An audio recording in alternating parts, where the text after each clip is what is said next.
Vámonos, mis hermanos. Suéltala por ahí, mi hermano Jacinto.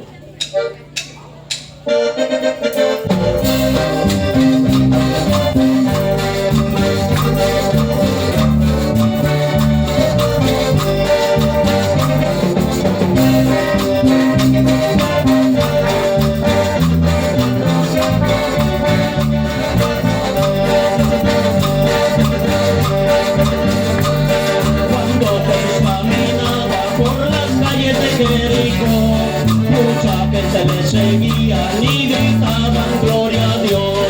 Cuando Jesús caminaba por las calles de Jericó, mucha gente le seguía y gritaban gloria a Dios.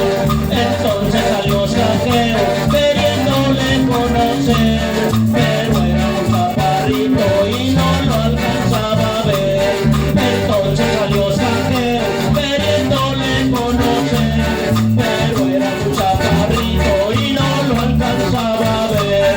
Y entonces se fue corriendo y en un árbol se subió, sentado en el sicomoro al maestro y esperó. Y entonces se fue corriendo y en un árbol se subió, sentado en el sicomoro al maestro y esperó. Pero Cristo vive, alábalo,